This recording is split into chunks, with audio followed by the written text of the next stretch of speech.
DILLIAN the Body Snatcher White here. It's a champ. Big up to Sporting Icon. Subscribe. Otherwise, I might pay you guys a visit. Right, let's take a little look at the DILLIAN WHYTE versus DERECK CHISORA, the rematch, which of course is happening this weekend. Let's take a little look at the entire card. And it's actually a very, very good card. Obviously, people will have a choice between this one or Warrington versus Frampton, and of course later in the evening you've got the Charlo twins one over there in America. But on this one, it's a very, very good card, and there's a lot of fights on here, and especially fighters that we're interested in looking at. And we're going to start off with Ryan Walsh versus Rhys. This will be for the British featherweight title. Rhys is 13-1. His one defeat came not so long ago against Ryan Doyle, where he got stopped in round number 5, and of course that was for the Commonwealth title back then, and of course he's come back and had a win since. And Ryan Walsh, 22 wins, 2 losses and 2 draws, and I like both of these fighters. I really do.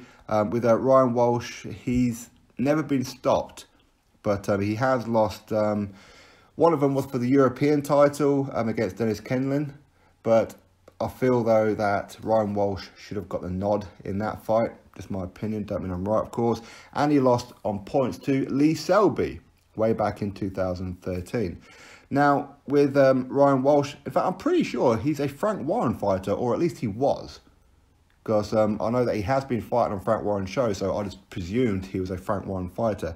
But either way, the British Boxing Board of Control have ordered this fight between him and Rhys.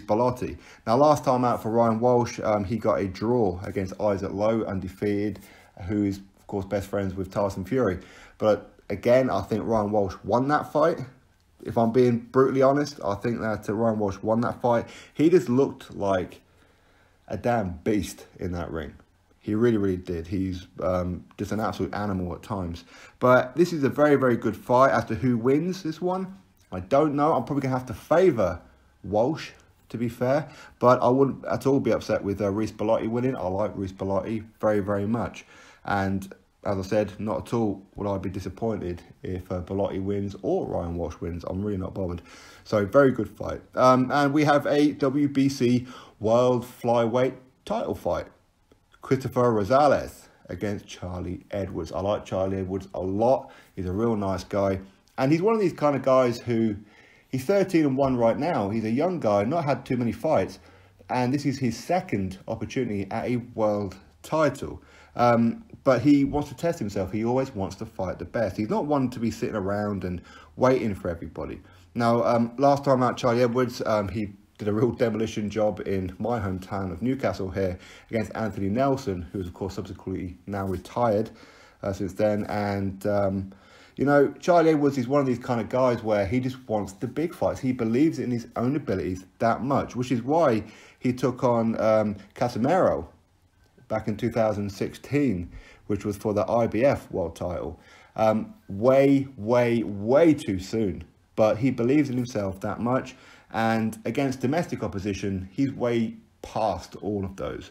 So he does need to be fighting some of the top guys, and Christopher Rosales is certainly one of those kind of guys. Now, with the Christopher Rosales, he is 28 wins and 3 losses, but he is the WBC champion. But can he beat Charlie Edwards? He can, but I'm hoping Charlie Edwards is going to win. Now, a lot of you guys will know this name of Rosales because he defeated Paddy Barnes in Paddy Barnes' last fight, and that was over in Belfast on the Carl Frampton undercard along with Tyson Fury. So it's that guy who Charlie Edwards is going up against. So if Charlie Edwards can get a win over Rosales, then that shows also that Charlie Edwards is above Paddy Barnes, because Paddy Barnes, obviously, he's been having online wars with Charlie Edwards and, of course, his brother Sonny as well. So anyway, excellent fight. I'm really looking forward to this fight.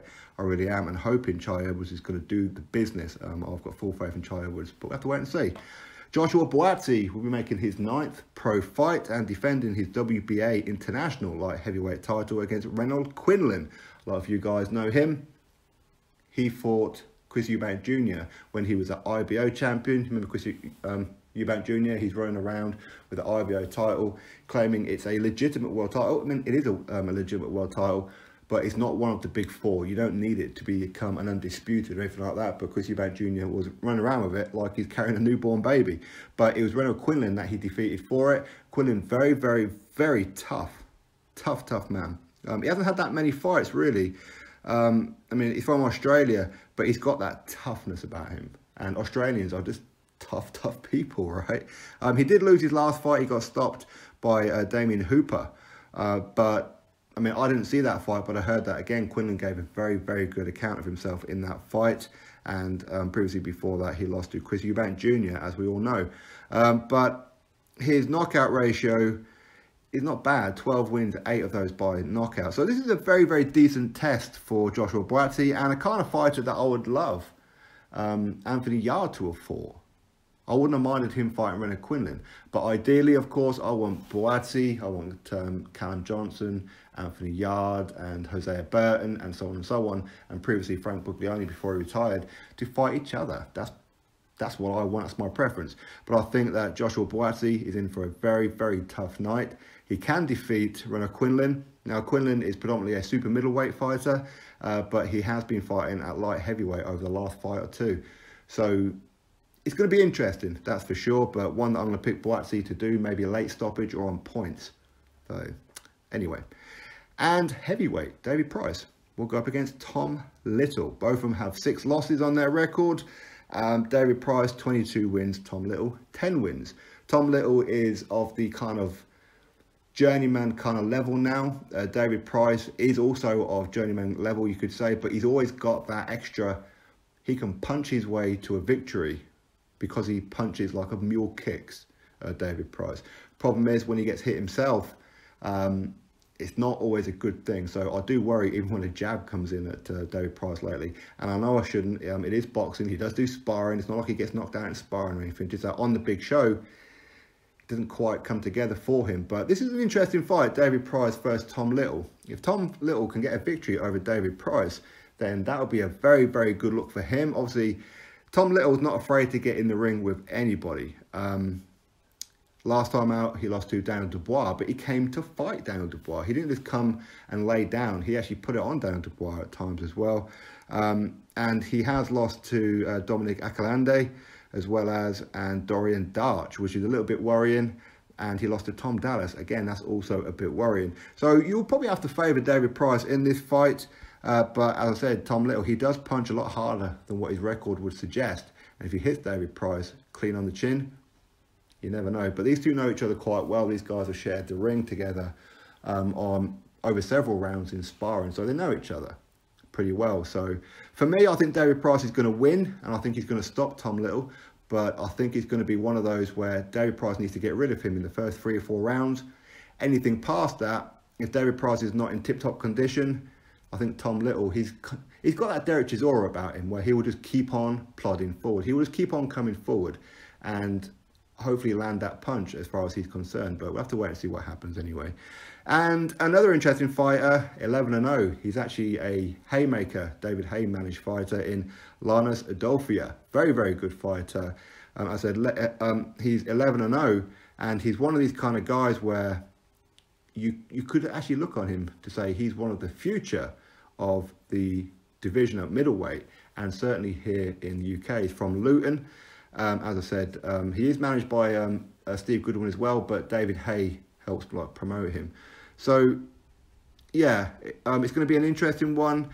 His opponent, I don't know who it is, to be honest. He's a journeyman, Pavel Garajek, 6 wins, 15 losses, 3 draws. So you really have to favour Adolphe, 11 wins and 6 knockouts. But for me, Adolphe is going to be one of those guys going forward that's going to be making a pretty big splash with the way that he's looking. But obviously, as he goes up the level, we're going to start to see what he's really all about. And of course, lastly, Fabio Wardley will go up against Phil Williams.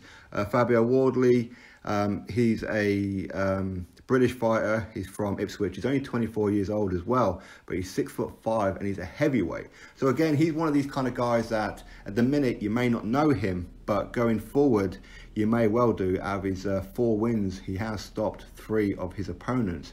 and it was only his debut one that he didn't stop, where it was a 4-rounder, went the distance. But again, this one's going to be a 4-rounder against Phil Williams. I don't know who Phil Williams is. He might be okay, but his record would suggest that he's heading towards journeyman status. 1 win, 6 losses, 1 draw. So ultimately we'll have to wait and see. Now, I did hear though that which it isn't confirmed on here, but I heard that a couple of fighters could have been on the card. Maybe I shouldn't really mention them because I thought that they were going to be, but by the looks of it, they're not, because I heard that Callum Johnson could have been on this card at one point. Now he's not. I'm not quite sure what the plan is. Hopefully a European title shot or something like that. That would be great for him. And Richard Ricapore, who was of course managed by Dillian Whyte. I thought he was going to be on the card.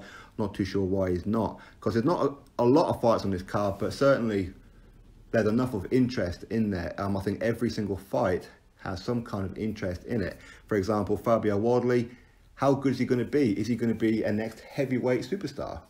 Who knows what's going to happen, right? Linus Adolphe, as I said, a middleweight, could potentially be a super middleweight, I suppose, as well.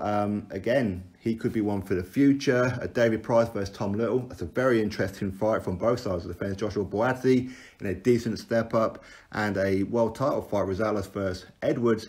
Very interesting. And of course, Ryan Walsh against Rhys for the British featherweight title. Then we get into the main event, Derek Chisora and Dillian Whyte, or I should say Dillian Whyte versus Derek Chisora, where Derek Chisora has now taken the C out of his first name. So now it's Derek Chisora.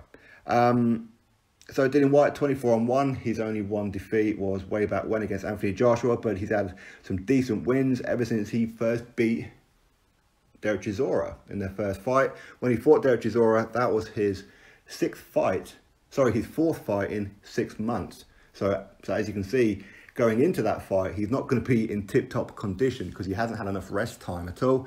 And maybe that's what made it a difficult fight. And of course, there was a lot of bad blood in that fight, and both of them were trying to get each other out of there in the first couple of rounds, and both of them gassed.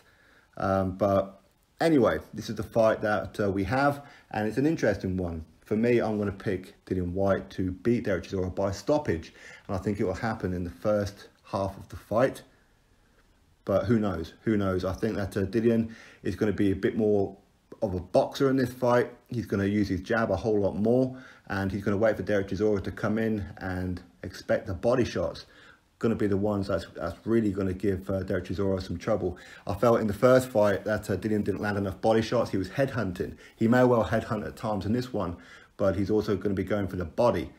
Derek Chisora, this is, I want to say, his last chance saloon, but Derek Chisora keeps on getting more and more chances. So who knows? You know, he could lose to Dillian Whyte, and the next thing you know, he could be fighting some other top name. You just don't know quite what's going to happen with Derek Chisora. But Derek Chisora, obviously, he's now being promoted, managed, and partially trained by Adolphe Ehe, which kind of makes you believe that he doesn't have full confidence in his trainer, Don Charles, doesn't it? So we'll have to wait and see. Will Derek Chisora come in better condition than ever before? Probably, and he's going to be up for this fight. And too many times, Derek Chisora is not up for the fights. Whereas Dillian Whyte, he's always up for a good fight, but he needs to make sure he keeps his eye on the ball, box smart, and if the opportunity is there, land a big left hook, the body shots, and get Derek Chisora out of there, which is what I think is going to happen. But either way, the only important thing for me is a win for Dillian Whyte. But anyway, we'll have to wait and see. It's heavyweight. You never know what's going to happen, right? So that's the full fight card. You drop your thoughts below, click the thumbs up, subscribe. Catch you all on the next video.